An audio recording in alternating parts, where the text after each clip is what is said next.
बिस्मिल्लाहिर्रहमानिर्रहीम। अस्सलाम वालेकुम दोस्तों, उम्मीद करता हूँ कि आप सब खैरियत से होंगे। दोस्तों, आज हम इस लेक्चर में डिस्कस करने जा रहे हैं प्रोक्लेमेशन एंड अटैचमेंट के बारे में, जो कि पार्ट 3 है चैप्टर नंबर 6 का। समन को डिस्कस किया, पार्ट 2 में वारंट को डिस्कस किया, वारंट ऑफ अरेस्ट, और तीसरे में आज प्रोक्लेमेशन को देखेंगे, और फोर्थ पार्ट जो कि अदर केसेस से डील करते हैं उसको भी आज ही इस लेक्चर में देखेंगे हम। ठीक है, प्रोक्लेमेशन मतलब इश्तिहारी मुजरिम। कोर्ट कहती है कि भाई, कोर्ट ने कहा कि भाई हमने समन इशू किए कि आप अपीयर हों, वो बंदा अपीयर नहीं हुआ।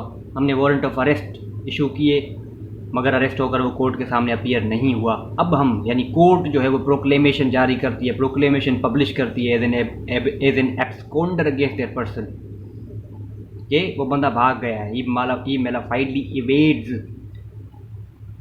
ठीक है, इवेड करता है नोटिस ऑफ समन, यानी समझ के इश्तिहार जारी करती है कोर्ट। आपने देखा होगा न्यूज़पेपर में होते हैं इश्तिहार अक्सर कि भाई एक बंदा गुम मतलब छुप रहा है, कंसील कर रहा है अपने आप को, उसको जो भी बंदा पकड़ कर लाएगा उसके लिए इनाम होगा। तो इनाम कोई भी हो सकता है। उसके अलावा बहुत सारे और भी तरीके हैं जो कि आज हम इस लेक्चर में देखेंगे।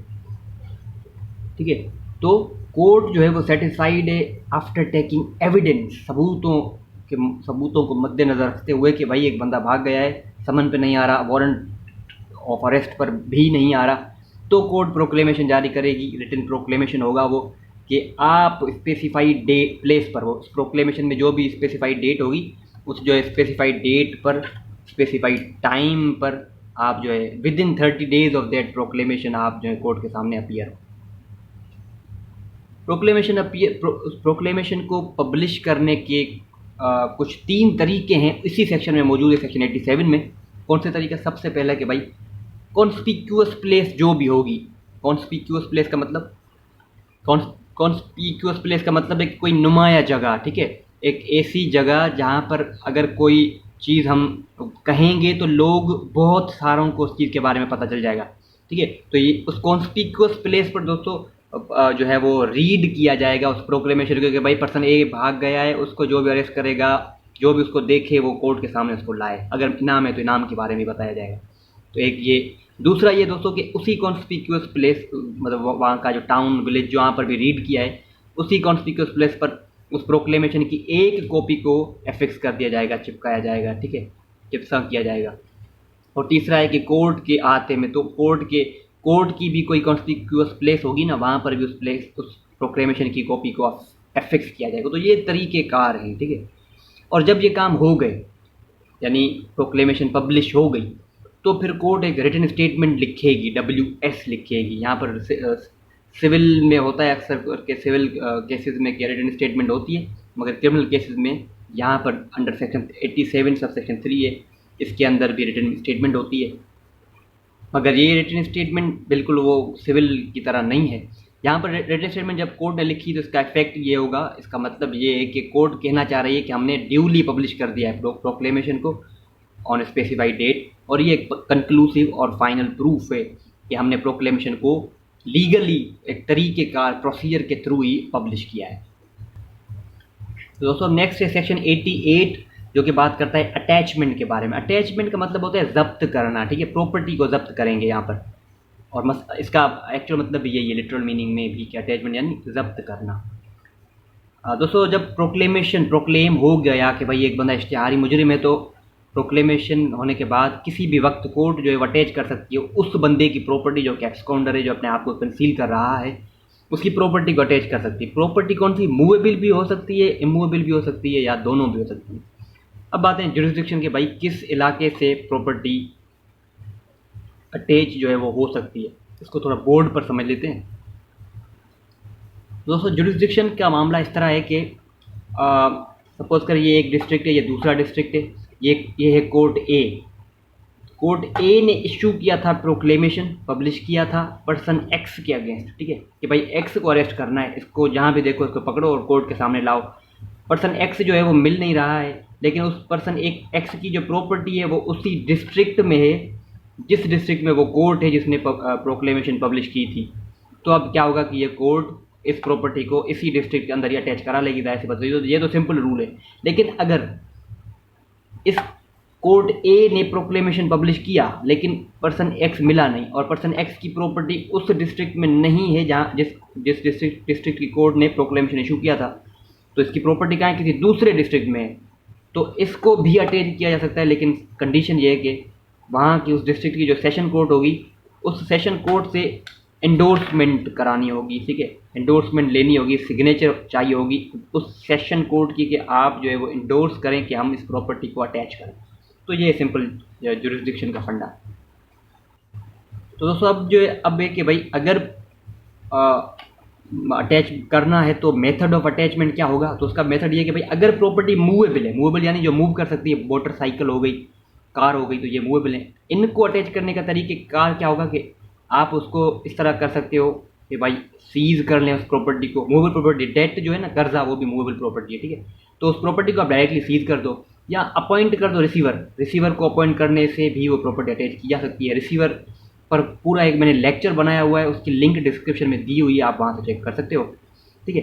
सी में आप इस तरह कर सकते हो कि भाई उस प्रॉपर्टी की डिलीवरी को कोर्ट जो है वो प्रोहिबिट कर सकती है कि भाई पर्सन ए की प्रॉपर्टी है ना, पर्सन ए जो है उसके अगेंस्ट प्रोक्लेमेशन जारी हुआ है ना, उसकी प्रॉपर्टी को अटैच किया है, अब उसको ये प्रॉपर्टी वापस देना मत, prohibit delivery to proclaimed offender. और डी में ये कि भाई आप ये सब तरीक़ों को भी एट अ टाइम यूज़ कर सकते हो फॉर द अटैचमेंट, या कोई दो, ठीक, एक नहीं, कोई दो, ए या बी, ए या सी, इस तरह। अब है कि भाई अगर प्रॉपर्टी इमूवेबल हो तो क्या होगा दोस्तों। इमूवेबल प्रॉपर्टी अगर है तो इमूवेबल प्रॉपर्टी के अंदर दो सिचुएशन है कि अगर एक ऐसी ज़मीन है जो कि रेवेन्यू पे करती है प्रोविंशियल गवर्नमेंट को, तो फिर जो है वो उस ज़मीन को अटैच कौन करेगा, डिस्ट्रिक्ट रेवेन्यू ऑफिसर। तो ये तो एक सिंपल तरीका है कि डिस्ट्रिक्ट रेवेन्यू ऑफिसर उसको अटैच कर लेगा। लेकिन उसके अलावा अगर कोई और इमूवेबल प्रॉपर्टी है तो उनके तरीक़ेकार ये होंगे, क्या, बाय टेकिंग द पोजेशन, उसकी पोजेशन ले लो, सिंपल, यानी उस बंदे को, बंदा तो वैसे ही नहीं मिल रहा है, इस प्रॉपर्टी को कब्जा कर लो उस पर, मगर कोर्ट करेगी, कोर्ट अपने बंदे को अपॉइंट करेगी, वो उस पर कब्जा करेगा, कोई दूसरा बंदा नहीं। या by the appointment of receiver भी हो सकता है, या प्रोहिबिट कर दें कि भाई उस ज़मीन में से या उस इमूवेबल प्रॉपर्टी में से जो भी रेंट वगैरह आया है वो रेंट उस बंदे तक ना पहुंचने देना, या उस प्रॉपर्टी की डिलीवरी उसको ना देना, ठीक है। और लास्ट में है कि भाई आप ये सभी तमाम तरीक़ों को भी यूज़ कर सकते हो, या किसी सिर्फ दो जो हैं वो भी इनफ होंगे। लेकिन अगर प्रॉपर्टी इस तरह की है कि पेरिशेबल नेचर है, पेरिशेबल नेचर, फॉर एग्जाम्पल आम है, मैंगो, तो इसको अगर ज़्यादा देर तक रखेंगे तो ये ख़राब हो जाएगा। तो क्या होगा कि इस तरह की प्रॉपर्टीज़ है तो उनको डायरेक्टली सेल कर दिया जाएगा, और उसके पैसों को जो भी मिलेंगे उन पैसों को संभाल के रखा जाएगा। अगर वो बंदा अपीयर हो जाता है तो उस पैसे उसको वापस दे दिए जाएंगे, अगर नहीं अपीयर होता तो पैसे जब्त किए जाएंगे। दोस्तों अब है इसी सेक्शन 88 के अंदर क्लेम और ऑब्जेक्शन के बारे में बताया गया है, दोनों एक ही चीज़ें हैं क्या, इनको हम बोर्ड पर समझ लेते हैं।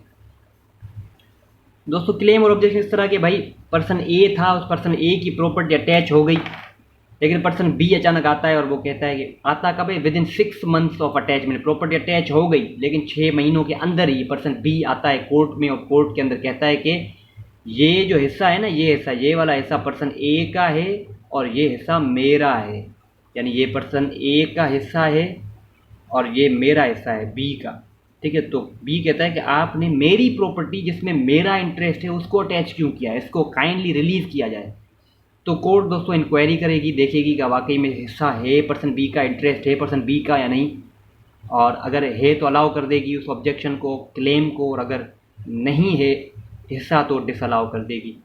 अलाउ करेगी होल या इन पार्ट, डिसअलाउ करेगी होल या इन पार्ट, यानी फॉर एग्जांपल भाई ये तो पार्ट का मामला था ना, या बी डायरेक्टली कहेगा ये पूरी प्रॉपर्टी मेरी है, पर्सन ए की तो है ही नहीं, तो ये तो यानी होल के अंदर हो गया, और ये तो पार्ट की सिचुएशन, ठीक है।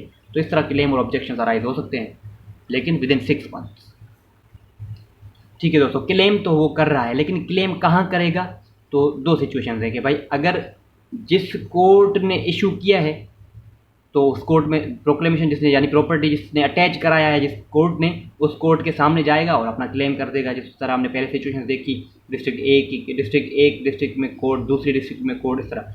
तो जिस कोर्ट ने अटैचमेंट कराई है उस कोर्ट में जाएगा और क्लेम रखेगा उसके सामने। और लेकिन अगर वो कोर्ट दूसरी कहीं है, ठीक है, in case of and the district, दूसरा डिस्ट्रिक्ट है, वहाँ से प्रॉपर्टी अटैच हुई है, तो वहाँ का जो मजिस्ट्रेट होगा उसके सामने क्लेम किया जाएगा। हाँ, अलाउ अगर हो गई और उसका क्लेम, उसका ऑब्जेक्शन अगर अलाउ हो जाता है तो ऐसी बात है, उस प्रॉपर्टी को रिलीज़ किया जाएगा और उसको मिलेगी। लेकिन अगर कोर्ट उसी ऑब्जेक्शन को, उस क्लेम को डिसअलाउ कर दे दोस्तों, तो क्लेमेंट जो कि क्लेम कर रहा है उसके पास ये राइट है कि वो सूट इंस्टीट्यूट कर सकता है सिविल कोर्ट के अंदर। किस चीज़ के लिए? For the declaration of right, कि सिविल कोर्ट डिक्लेयर करे कि ये प्रॉपर्टी किसकी है। एक्चुअल में सिविल कोर्ट के पास ही राइट होता है to declare the right of a person concern in a property, ठीक है। तो कोर्ट के पास जाएगा, सिविल कोर्ट के पास, और जब कोर्ट वो डिक्लेयर करेगी तभी उसको प्रॉपर्टी के में इंटरेस्ट मिलेगा। और कोर्ट जो क्रिमिनल कोर्ट है, क्रिमिनल कोर्ट के अंदर वो डिक्लेरेशन की डिक्री लेकर आए और कोर्ट को कहे कि ये देखिए सिविल कोर्ट ने भी ये फाइनल कर दिया है कि मैं ही राइट, मेरा ही राइट है, ठीक है। तो और फिर वो उसी कोर्ट यानी सिविल कोर्ट का वो वर्डिक्ट, वो फैसला कंक्लूसिव होगा जो भी सिविल कोर्ट पे डिसाइड करे। तो डिसअलाउ की सिचुएशन इस तरह चलेगी। अब इसी सब सेक्शन में बात करता है आगे रिलीज ऑफ प्रॉपर्टी के बारे में कि भाई अगर प्रोक्लेमेशन में जो टाइम लिखा था कि भाई इस टाइम के अंदर अक्यूज पर्सन जो ऑफेंडर है और जो एब्सकॉन्डर है वो अपीयर हो कोर्ट के सामने, वो अगर अपीयर हो जाता है तो प्रॉपर्टी को रिलीज़ किया जाएगा। सिंपल सी बात है। और प्रॉपर्टी को सेल भी किया जा सकता है विद इन 6 मंथ, अगर वो बंदा जो कि एब्सकॉन्डर है वो अपीयर नहीं होता। 6 मंथ के अंदर जो है वो नहीं अगर अपीयर होता तो फिर उसकी प्रॉपर्टी को सेल किया जा सकता है, कर देगी कोर्ट। अब है रिस्टोरेशन के बारे में जो कि डील करता है सेक्शन 89 से। दोस्तों अब सेक्शन 89 जो कि डील करता है रेस्टोरेशन से वो रिलेटेड है, रिस्टोरेशन, ठीक है। इसमें ये बात है कि भाई जब प्रोक्लेमेशन हुई और प्रॉपर्टी पर्सन ए था फॉर एग्जांपल, जिसकी अगेंस्ट प्रोक्लेमेशन पास हुई थी, पब्लिश हुई थी, और उसकी प्रॉपर्टी को, पर्सन ए की प्रॉपर्टी को अटैच कर दिया गया। लेकिन क्या होता है कि विद इन 2 ईयर्स कि प्रॉपर्टी अटैच हुई, उसके बाद विद इन 2 ईयर्स वो बंदा यानी पर्सन ए अपीयर हो जाता है कोर्ट के सामने और कोर्ट को फिर सेटिस्फाई कर लेता है। वो कहता है कि भाई मैं जो जानबूझ कर एब्सकॉन्ड नहीं हो रहा था, मैं अपने आप को छुपा नहीं रहा था, या कहता है कि मुझे प्रोक्लेमेशन की इन्फॉर्मेशन ही नहीं थी। सेटिस्फाई करना है मेन चीज़ है। कोर्ट को अगर सेटिस्फाई कर जाता है, लेकिन वो जल्दी तो सेटिस्फाई नहीं होगी कोर्ट, लेकिन सपोज कर सेटिस्फाई हो गई तो फिर क्या होगा, कोर्ट जो है डिलीवर कर देगी उस बंदे को क्या, वो प्रॉपर्टी। अगर वो प्रॉपर्टी सेल नहीं हुई है तो फिर वो प्रॉपर्टी उसको दी जाएगी डायरेक्टली। लेकिन अगर वो प्रॉपर्टी सेल हो गई है तो फिर सेल जब की तो उसके पैसे आए होंगे ना, वो पैसे इस बंदे को वापस कर दिए जाएंगे। प्रोसीड जिसको कहते हैं, proceed shall be return back to that person who has recently appeared before the court concern. और उसके साथ जो भी कोर्ट सेल करने के दौरान जो भी खर्चा हुआ कोर्ट को, वो खर्चा उसी पैसों से काटा जाएगा, ठीक है। तो ये था सिंपल सेक्शन 89 रिस्टोरेशन। दोस्तों अब है पार्ट 4 इसी चैप्टर का जो कि बात करता है अदर रूल्स रिगार्डिंग प्रोसेसेस। ये इसमें भी वारंट की ही बात है जो कि हमने पहले देखा पार्ट 2 में कि वो वारंट के बारे में था। यहाँ पर भी वारंट है, लेकिन वारंट इन ल्यू ऑफ और इन एडिशन टू समन। यानी भाई समन जो है वो हम, कोर्ट कहती है कि हम समन नहीं भेजेंगे, हम डायरेक्टली वारंट भेज देते हैं। या वो कहती है कि हमने समन तो भेज दिए हैं लेकिन अब वारंट भेज देते हैं, भले वो समन भले सर्व ना हुए हों, ठीक है, बस हमने इशू कर दिया ना, अब वारंट को इशू कर देते हैं डायरेक्टली। तो ये सिचुएशन यहाँ पर है कि तब कब डायरेक्टली वारंट को इशू किया जा सकता है। सेक्शन 90 कहता है कि दोस्तों कोर्ट जब सेटिस्फाइड है कि भाई हमने समन जो है वो इशू तो कर दिए हैं लेकिन वो बंदा अपीयर नहीं होगा। फर्स्ट केस ये है क्या, इशू तो कर दिए समन को लेकिन वो बंदा अपीयर नहीं होगा। या दूसरा केस ये है कि हमने समन को इशू तो किया और वो बंदा नहीं आया। दूसरा केस क्या है कि हमने समन को इशू तो किया लेकिन वो बंदा आया नहीं। तो जब नहीं आया है तो कोर्ट जो डायरेक्टली वारंट को इशू कर देगी, लेकिन उसके लिए एक कंडीशन है which is to be complied with that the recording of reason in writing is a condition president to the exercise of the power. यानी जो है वो रीज़न ज़रूर कोर्ट रिकॉर्ड कराएगी कि वारंट जो हम है डायरेक्टली इशू कर रहे हैं वो क्यों कर रहे हैं। दोस्तों डिफरेंस ये है कि पार्ट 2 में जो वारंट था उसका एक स्टेज था, स्टेज वो सेकंड स्टेज था वो वाला वारंट, सेकंड स्टेज। तो फर्स्ट स्टेज कौन सा था, फर्स्ट स्टेज था समन, जब समन सर्व हुए नहीं आया फिर होगा वारंट। लेकिन यहाँ पर समन के लीव में भी, समन के बजाय, समन के अलावा डायरेक्ट वारंट भी इशू हो सकते हैं। हाँ, यहाँ पर ये बात नहीं है कि भाई समन जो है वो नहीं होंगे, बस डायरेक्टली हम वारंट इशू कर देंगे। दोनों बातें कि क्या कि हम जो है हम समन तो इशू कर दिए लेकिन वो बंदा नहीं आया, एक ये सिचुएशन है कि आप वारंट इशू कर देते हैं। या जो है वो समन तो इशू किए तो हैं लेकिन वो बंदा लगता नहीं है कि आएगा, तो उस केस में वारंट इशू करना, ठीक है। तो स्टेजेस का फ़र्क है, बाकी ज़्यादा कोई फ़र्क नहीं है। सेक्शन 93 जो है वो स्पेशल बात करता है कि भाई इस जो चैप्टर है, चैप्टर 6 में जो भी बातें की गई समन्स और वारंट के बारे में, वो ये बातें इस पूरे कोड कौन सा, क्रिमिनल प्रोसीजर कोड, पूरे कोड पर ये अप्लाई होता है, ना कि सिर्फ इस चैप्टर पर, पूरे कोड पर। तो दोस्तों यहाँ पर हमारा टॉपिक होता है ख़त्म। हमने आज क्या डिस्कस किया, समराइज अगर करें तो प्रोक्लेमेशन को देखा सेक्शन 87 में, तरीक़ेकार, जुरिस्डिक्शन सबको देखा, अटैचमेंट किस तरह होगी, मोड्स अटैचमेंट के क्या क्या होंगे, कौन सी कोर्टों के सामने ये चीज़ें होंगी, रिस्टोरेशन कब हो सकती है, जो हमने देखा विद इन 2 ईयर्स होगी।